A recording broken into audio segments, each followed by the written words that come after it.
Episode 11 of the spruced up Patterns in Paradise.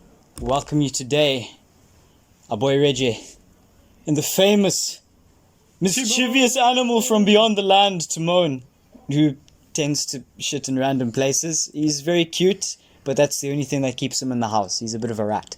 I'm sure you can hear the little purring right now. Oh, we love Very him. cute. He's so sweet. The future. What is the future of the earth, mankind, the life on earth that we see all around us? Damn, the galaxy, the universe. Will the universe end one day? If so, are we just part of a larger multiverse? What is in the future? Everything, but nothing. It's weird, isn't it? Or simply, what's your future? What's tomorrow looking like? What's next week looking like? What's the next year? Maybe you haven't even thought about what's happening tomorrow. But this is something that you should potentially be thinking about. Reason being is because if you can plan out your days, you tend to actually achieve more of what you're looking for. So if you're looking for a certain level of success and you're not planning your next day ahead, your success rate is going to be less than someone that is planning their day ahead. It is simple facts.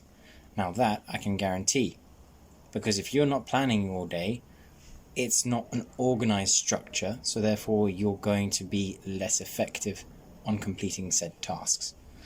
It's a known fact. If you plan your days, it's going to have more success on the task that you put ahead. Unless, of course, the tasks create certain hurdles. Those hurdles will come about when you're completing those tasks. But if you don't plan out the day, you won't be able to know what's going on.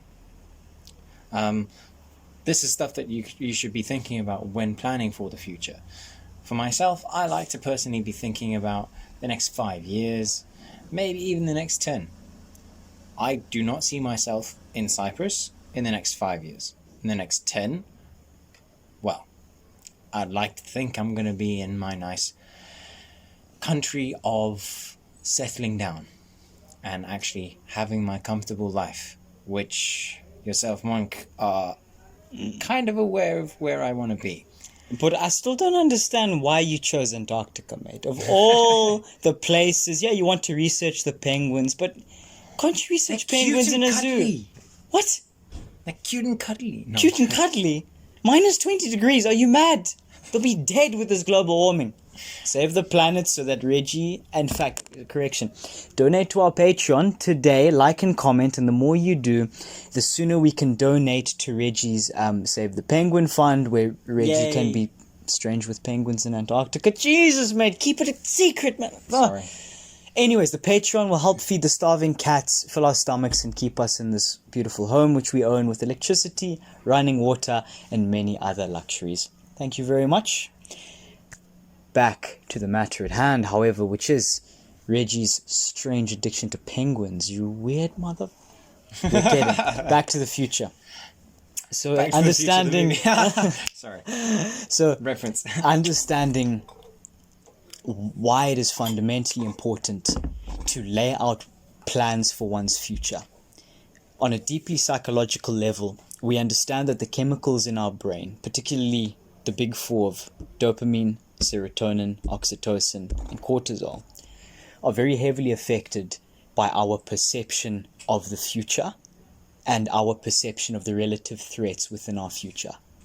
Our bodies, for example, if we are uncertain of what is going to happen tomorrow, in a few days from now, in a year from now, and we're feeling stressed and anxious and nervous, we'll be producing higher amounts of adrenaline and cortisol, among many other chemicals. And so some people may get a high on this stress almost, right? How many of us enjoy back in the past studying the night before an exam, because in that moment we were able to cram for 8 hours, whereas normally we'd struggle to, at least a lot of people would struggle to look at a book for longer than an hour before wanting to walk around, smoke a cigarette, do something else, etc., etc. Play with the ball. Play with the ball, That was my take distraction. a walk. Yeah, throw it at the wall, go play with it outside. And then once I got into a rhythm, that was... Bye-bye. cheers on studying. And so the whole mentality behind not preparing one's day is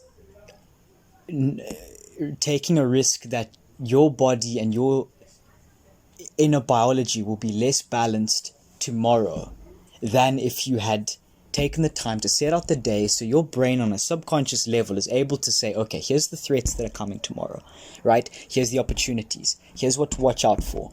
I mean, we're not chasing gazelles and throwing spears at them, except my little brother is, Mikey. Love you, Mikey. He tied a knife to a stick and started using it as a spear. I don't know what he's going to do with it. I love him to bits, but saints on earth, save us. But nonetheless, the mentality being we're not hunting animals anymore. We're not running for our lives from lions. So our body's still... Life's easier. It's easier. We've got water, electricity. It depends. If you don't contribute to the penguin fund, what the guys, okay? We need electricity. Yeah, I'm going to be running away, and I don't have much to support these penguins. So please help. Listen, if we can't afford the boat ticket to Antarctica, we can always shave the cats and dress them in penguin outfits. I mean, yeah. Or I can just have that pedal boat we have down there and just shuck my way down after 3 years and get there. Mate, that's not our paddle boat, mate. I think we better leave an IOU for the other owner. Shh. It's on camera. It's just on camera. You'll know it was us. But our whole mentality being when we prepare for a certain threat, our bodies begin to adapt beforehand. Our subconscious mind begins to work out solutions to problems we haven't even faced yet.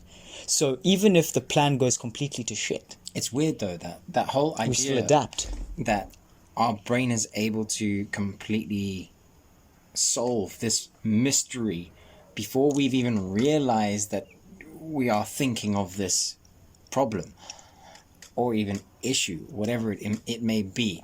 This, let's take it as a task.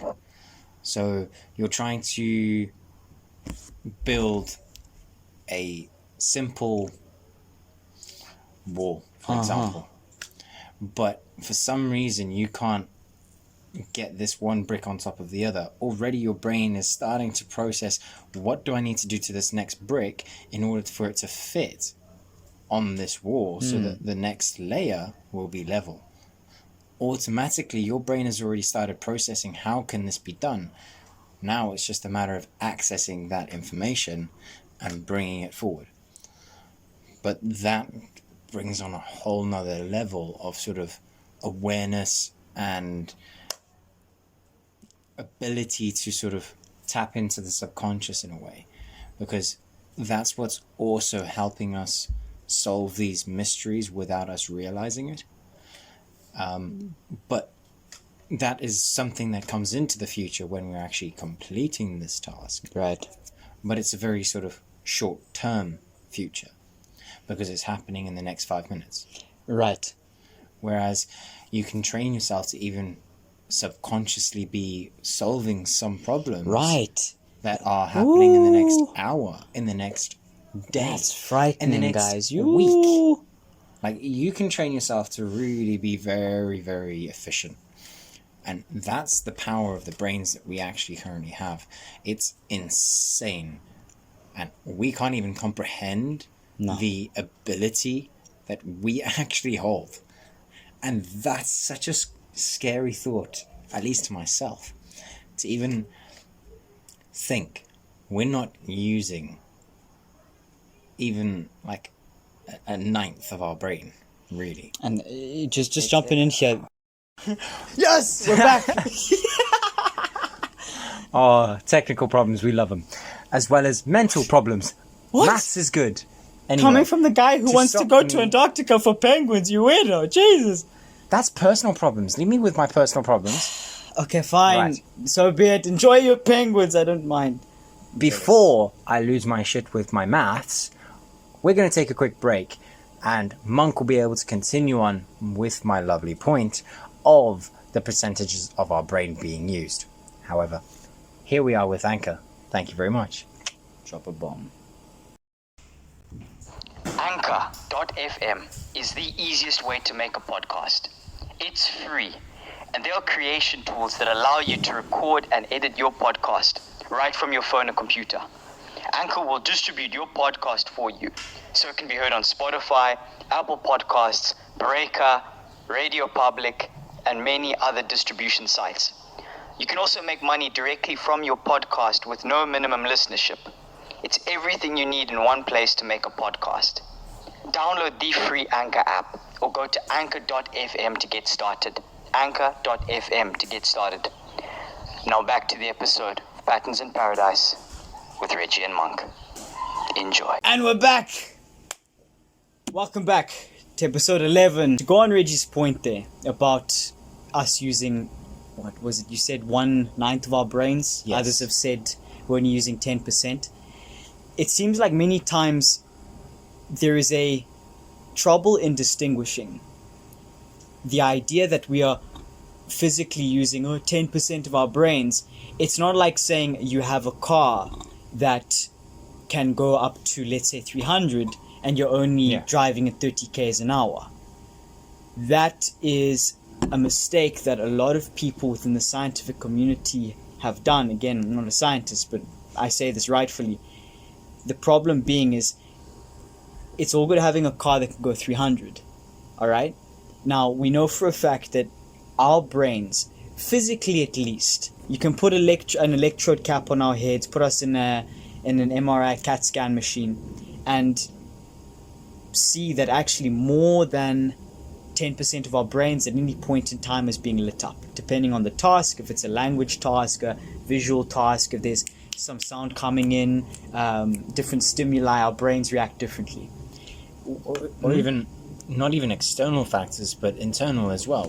True. With the constant sort of running of thoughts would be lighting up specific parts of your brain in its own sense, as well as the external factors, the senses that you'll be experiencing. What's the smell of the MRI? What are you currently smelling in there?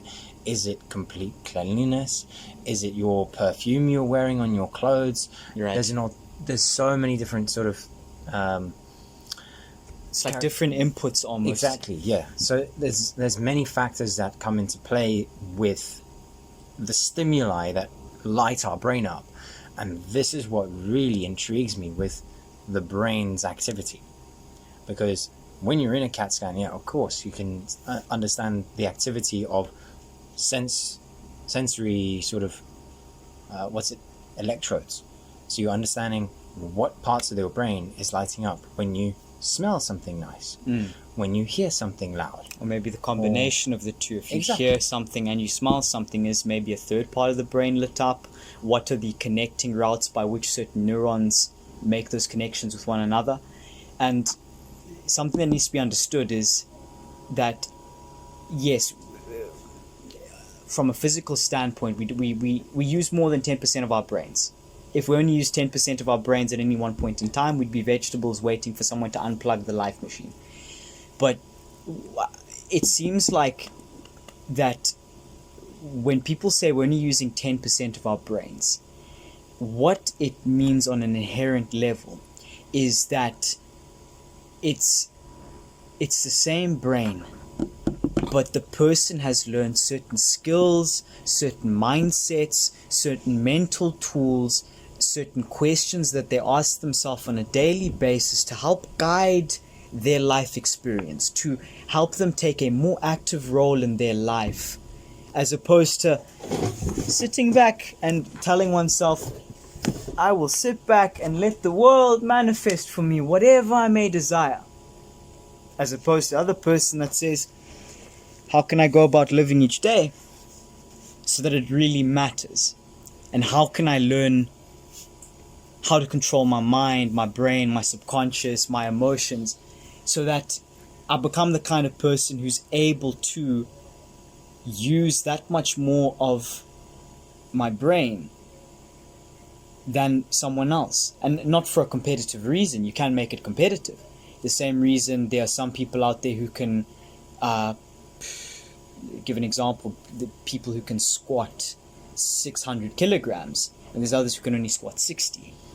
And to jump into that, I think a very important factor to incorporate is the fact that this person that may be squatting this insane amount of weight, how much training do you think they've gone through physically as well as mentally to prepare themselves for that future time when they know they're going to be squatting even more? Have they envisioned that situation, or have they planned for the situation? Do they physically see themselves having that? There's a multitude of different things that you could be incorporating to actually believe in yourself that you're going to be able to do these actions. Now, I think that is absolutely fascinating to understand the fact that there's alternative ways of accomplishing a task in the future. You can manifest it, you can completely just believe, trust and hope, or you can plan and physically sort of apprehend, like graft your way through exactly, it, and really head to the sort of grindstone stuff. hit target after target after target to get to that final goal.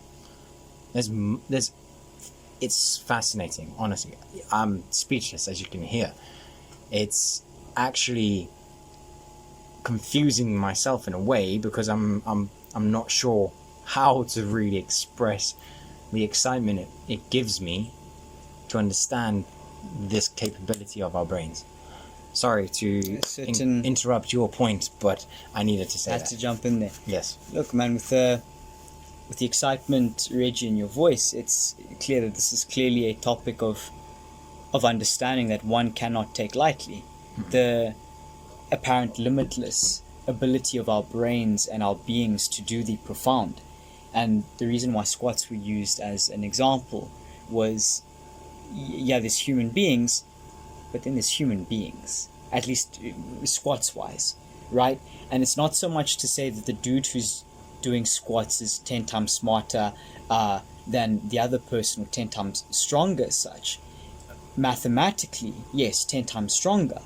But Reg, like you were saying, what mental processes, what physiological process. Now, when we're just talking mental, we're not just talking, oh, it's your brain that did this. It's the entire holistic effect of the complete connection of what happens in your mind that then gets affected by your body. Then the condition of your body travels back up to your mind, and it's a cycle. One feeds the other.